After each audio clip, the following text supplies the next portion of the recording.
25장 14절부터 30절에 있는 말씀을 중심으로 해서 한 해의 결산과 새해 계획이라고 하는 제목으로 피차의 은혜를 나누기를 바랍니다. 우리의 삶에는 여러 가지의 마감이 있습니다. 시간의 마감, 하루의 마감, 한 주간의 마감, 또 한 달의 마감, 그리고 1년의 마감. 그렇게 해서 생애의 마감이 이루어지게 됩니다. 오늘 주일은 금년의 마지막 주일입니다. 이제 마지막 주일 예배를 드리면서 한 해를 결산해야만 합니다. 다시는 이런 주일이 돌아오지 않기 때문에 이제 오늘 주일 통해서 금년 한 해를 마무리하고 이제 새해를 맞이하는 준비와 아울러서 새해의 계획을 세워야 되는 것이 우리들의 현실이다라고 하는 것입니다. 그래서 오늘 우리는 한 해를 결산하면서 오늘 우리 같이 읽은 마태복음 25장 14절부터 30절에 있는 이 달란트의 비유를 통해서 우리가 마감을 하려고 합니다. 어떤 주인이 타국으로 가면서 그의 일꾼들에게 자기의 소유를 재능에 따라서 나눠줬다고 했습니다. 어떤 사람에게 본문은 한 사람이라고 했어요.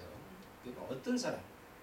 한 사람에게는 5달란트, 그리고 한 사람에게는 2달란트, 그리고 한 사람에게는 1달란트를 맡기셨다고 이렇게 말씀을 하고 있습니다. 이 본문의 말씀의 중요한 것은 비유이면서도 이 말씀은 사람이 이 세상에 태어나서 자기에게 사명이 부여됐다고 하는 것입니다. 우리에게 어떤 일을 해야 될 것인가 라고 하는 것을 사명을 다 부여가 됐다. 그래서 5달란트 받은 사람, 또 2달란트 받은 사람, 1달란트 받은 사람은 재능에 따라서 주었다고 했어요. 재능에 따라 주었다. 그러므로 각자가 자기의 사명을 부여받고 이 세상에 태어나서 우리는 그 일을 해야만 합니다. 그러므로 이 달란트를 받았다고 하는, 즉 사명을 받았다고 하는 것은 책임이 있다고 하는 거예요. 각 사람에게 각자가 다 책임이 있다. 우리는 그 책임을 지고 지금 한 해를 또 결산하려고 합니다. 우리는 이 본문을 통해서 두 종류의 사람을 볼 수가 있는데, 첫째는 하나님 앞에 유익한 사람이라고 하는 것입니다. 이 유익한 사람은 하나님께서 주신 달란트를 사용하여 이익을 남긴 사람입니다. 이것이 우리가 하나님 앞에 유익한 사람이라고 하는 거예요. 그리고 두 번째, 무익한 사람이 있는데, 이는 이 무익한 사람은 하나님께서 주신 달란트를 사용하지 않은 사람입니다. 사용하지 않았어요. 우리는 본문 가운데서 5달란트 받은 사람은 즉시 가서 장사를 했다고 그랬습니다. 머뭇거리지도 않았고 계산도 하지 않았고, 그리고 5달란트에 대한 어떤 내용을 생각하지도 않았어요. 즉시 가서 바로 장사를 했다 그랬습니다. 그런 2달란트 받은 사람도 역시 바로 즉시 가서 장사를 했다. 그래서 2달란트 받은 사람도 즉시 가서 장사를 했다. 이렇게. 그런데 1달란트 받은 사람은 어떻게 했느냐? 이 계산을 했어요.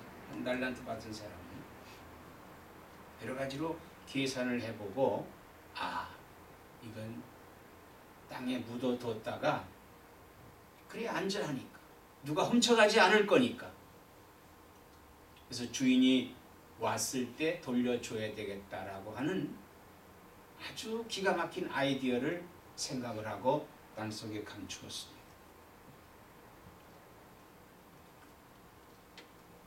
그러나 분명한 것은 결산이 있다고 하는 것을 이 사람은 생각을 했지요. 결산이 있다. 와서 주인이 와가지고 결산에 대한 책임을 물을 거기 때문에 혹시나 이익을 남기지 못한다면은 원금은 내가 갚아줘야 될 거니까 내가 믿지는 장사는 하지 않겠다. 이렇게 생각을 하고 감추어 놓은 것 같습니다. 본문의 핵심은 이 5달란트, 2달란트에 있는 것이 아니라 이 1달란트에 받은 사람에게 있다고 하는 것을 우리는 주시해야 됩니다. 우리 모두는 다 1달란트 받은 사람들이에요. 나는 1달란트를 받았다고 생각을 해야 됩니다. 이 하나님께서 우리에게 맡기신 이 달란트가 뭔가? 이 주인이 맡긴 달란트는 금을 맡겼다고 그랬어요. 금을 맡겼다. 금이라고 하는 것은 믿음을 상징하는 거예요. 하나님께서 우리에게 믿음을 맡기셨는데 그 믿음을 맡기신 것은 무거운 짐이 아니에요. 아주 가벼운 겁니다. 가벼운 것. 오히려 이 세상에 있는 것, 그게 무거운 짐이에요. 1달란트를 땅에 묻어둔 그 사람이 얼마나 고민했겠어요. 아마 하루에도 거기 몇 번씩 가봤을 거예요. 이거 누가 파가지 않았는가? 이거 누가 파가면 어떻게 했을까? 심지어는 멀찍이에서 아마 거기만 주시하면서 감시하고 있었을 거예요. 그 얼마나 힘든 삶입니까? 무거운 삶이에요. 주님은 우리에게 무거운 것을 맡기시는 분이 아니다. 그러나 5달란트 받은 사람과 2달란트 받은 사람은 나가서 열심히 장사를 했어요. 장사하면서 하나 팔고 얼마 남았다, 하나 팔고 얼마 남았다 하는 것이 아니라 이 사람은 정신없이 장사들을 했을 거예요. 어떤 경우에는 조금 남기기도 했고, 어떤 경우에는 안 남기기도 했고, 어떤 경우에는 아마 미치는 경우도 있었을 거예요. 그렇게 해서 장사를 해보니까 5달란트가 남겨진 거예요. 2달란트 역시 그렇게 하면 열심히 하다 보니까 2달란트가 남겨진 거예요. 그래서 여기 있는 거 뽑아서 여기다 집어넣고, 여기 있는 거 여기다 집어넣고 그런 것이 아니라, 장사라고 하는 것은 남을 속이는 것은 아니지만은 경우에 따라서는 정상적인 이득을 남길 수도 있고, 어느 때는 이득을 남기지 못할 때도 있고, 어떤 때는 본전에서 줄여서 판매할 수도 있는 것이 장사다, 이 말이에요. 그런데 가장 중요한 것은 뭐냐 하면은 얼마만큼 열심히 하느냐, 얼마만큼 성실히 하느냐가 중요한 거예요. 우리 주님께서 우리에게 바라시는 것은 뭐냐? 우리 주님이 우리에게 바라시는 것은 충성을 바라세요. 성실함을 바라세요. 우리 주님이 우리에게 바라시는 것은 열심을 바라신다. 그리고 주님을 의지하는 그 믿음을 바라시는 것이 주님이다 이거예요. 내 생각을 바라는 게 아니에요. 내 생각으로 주님을 기쁘시게 해드릴 수는 없어요. 이 5달란트 받은 사람과 2달란트 받은 사람은 열심히 가서 주인을 의지하고 이것으로서 내가 이득을 남겨야 되겠다. 열심히 일한 거예요. 충성스럽게 일한 거예요.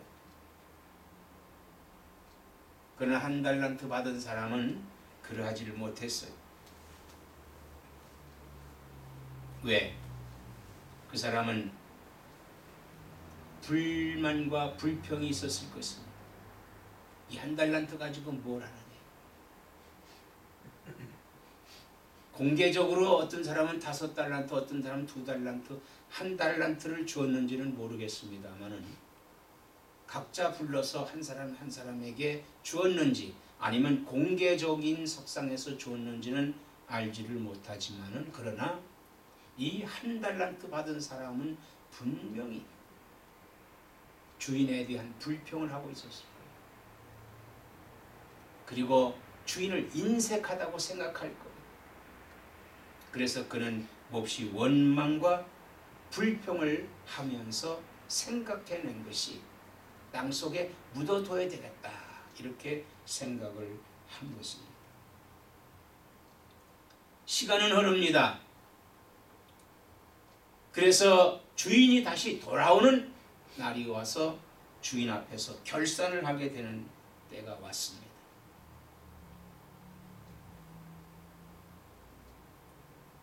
다섯 달란트 받은 사람은 주인이 왔을 때 주인이요 5달란트 주신 것으로 5달란트를 더해서 10달란트입니다 하고 내놓으니까 그 10달란트를 그 사람에게 주면서 잘하였다. 네가 참 충성했다. 이렇게 그를 칭찬했습니다. 그리고 2달란트 받은 사람이 돌아와서 주인이 2달란트 가지고 장사해서 2달란트를 남겨서 여기 갖고 왔습니다. 4달란트입니다. 그래, 네가 적은 일에 충성했다. 참 잘했다. 하면서 그 4달란트를 그 사람에게 역시 주었습니다. 주님이 맡긴 것은 그 이득을 취하려는 것이 아니라 그 이득을 우리에게 주시는 거예요. 이것이 주인의 본래 목적이다 이거야. 주님께서 우리에게 믿음을 갖게 하시는 것은 그 믿음을 소유하게 하시는 것은 뭐냐? 내게 주시기 위해서 믿음을 주셨다는 거야. 달란트를 주셨다는 거야. 이 달란트가 뭐냐면 은사예요. 은사. 성경에 은사가 있는데 이 은사라고 하는 것은 하나님의 선물이다 이거예요. 선물. 그래서 각자가 이 세상에 태어난 모든 사람들에게는 재능이 있어. 재능이 있어. 우리가 그 재능을 하나님께 드리는 겁니다. 그 재능을 하나님께 드리는 거예요. 근데 그 재능의 역사가 어디서 나타나느냐? 은사를 통해서 나타난다는 거예요. 은사를 통해서. 은사를 통해서 그 재능이 나타나는 거예요. 1달란트 받은 사람은 주인 앞에서 떳떳하게 1달란트를 땅에서 캐가지고 내놨습니다. 주인이시여, 당신은 굳은 사람이라 돌아와서 만약에 이거 내가 이득을 남기지 못하면 나에게 엄히 문책할 것 같아서 보십시오. 내가 땅속에다 이렇게 잘 묻어뒀다가 그대로 드리니 가져가십시오. 교만한 생각입니다. 주인에 대한 반항입니다. 주인에 대해서 주인을 무시하는 행동입니다. 주님을 무시하는 행동입니다. 그래서 주인은 그 1달란트를 빼앗아서 10달란트 있는 자에게 너 가져라 그에게 주었습니다. 있는 자에게 주시는 하나님. 그러니까 믿음이 큰 사람에게 더하는 복을 주신다는 거예요. 그리고 그에게 엄히 책망을 합니다. 이 악하고 게으른 종아, 네가 하기 싫다면 차라리 이것을 별일을 할 수 있는 은행이라도 맡겼다면 내가 돌아와서 은행 이자라도 받을 거 아니냐 하면서 그를 바깥 어두운 세상에 쫓아냈다고 성경은 말씀하고 있는 겁니다.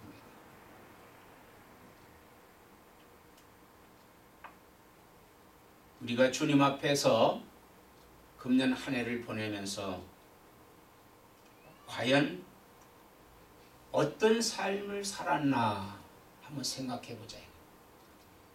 이 달란트의 비유를 통해서 나는 몇 달란트를 받았을까? 5달란트인가? 2달란트인가? 1달란트인가? 우리 다 같이 1달란트를 받았다고 생각을 합시다. 5달란트, 2달란트만 중요한 것이 아니라 1달란트가 중요해요. 하나가 중요해요.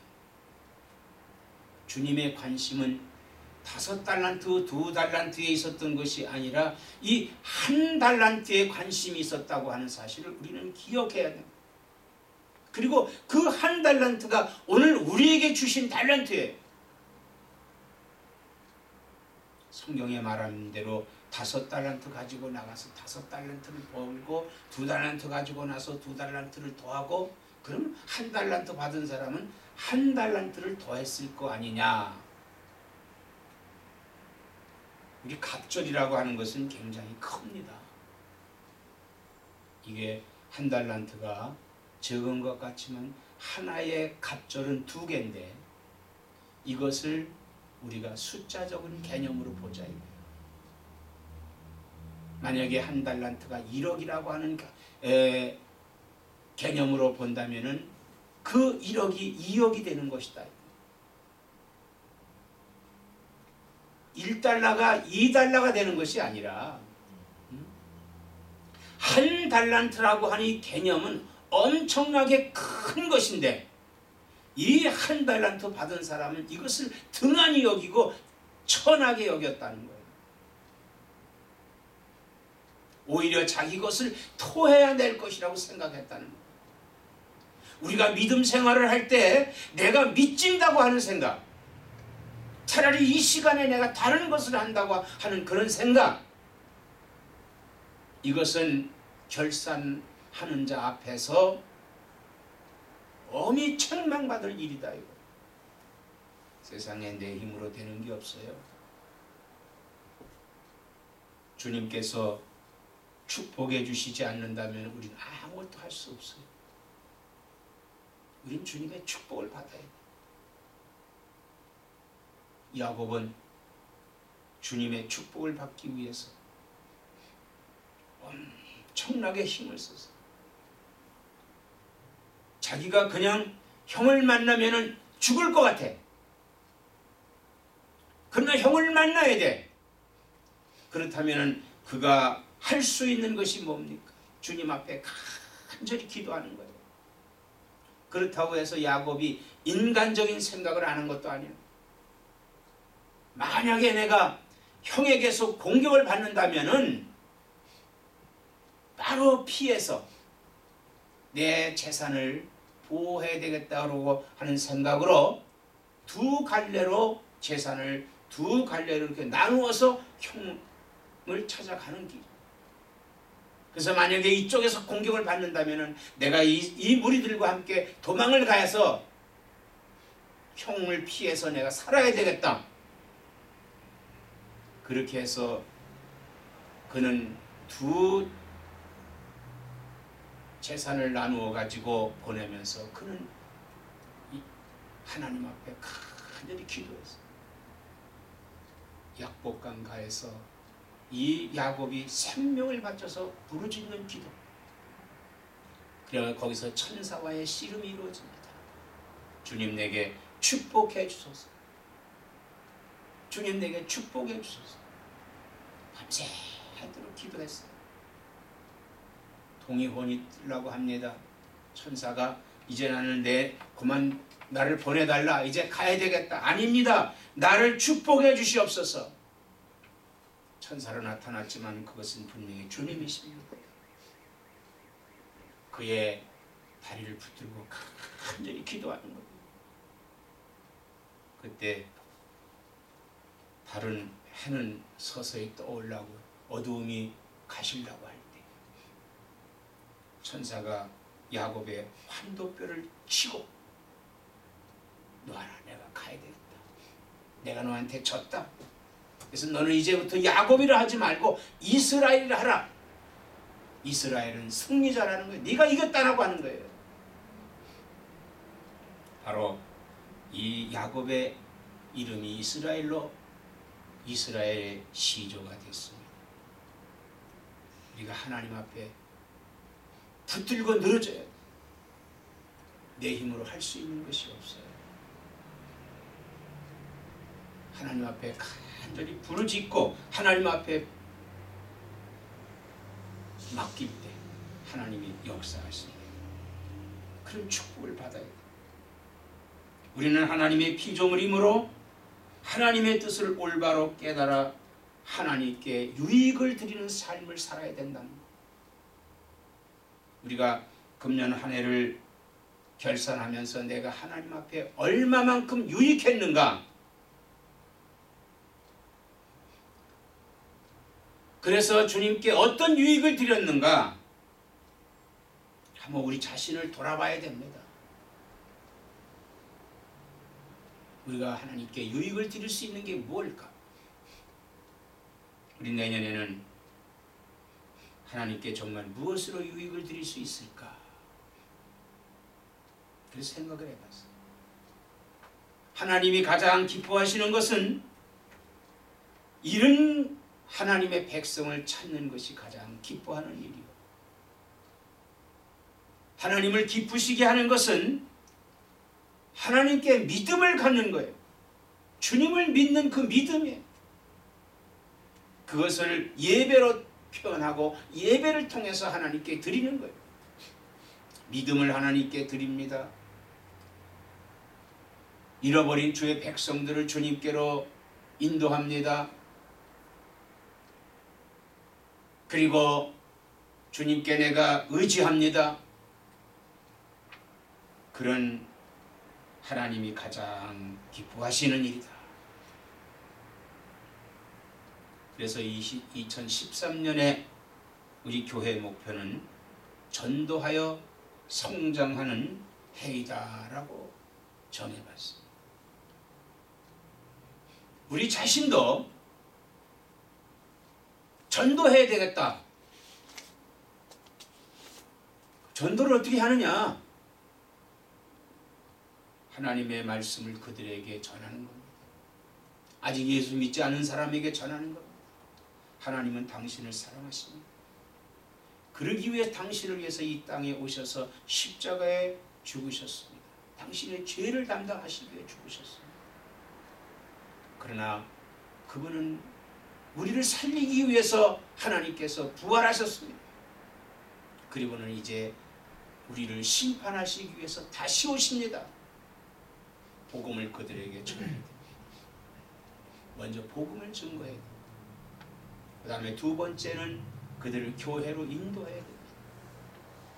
복음만 증거했다고 해서 그들이 하나님의 사람이 되는 것이 아니기 때문에 그들을 교회로 인도해서 교회에서 양육을 해야 된다는 거예요. 그래서 교회로 인도해야 된다. 그래서 성장하는 해이다. 그렇게 되면 내가 성장이 됩니다.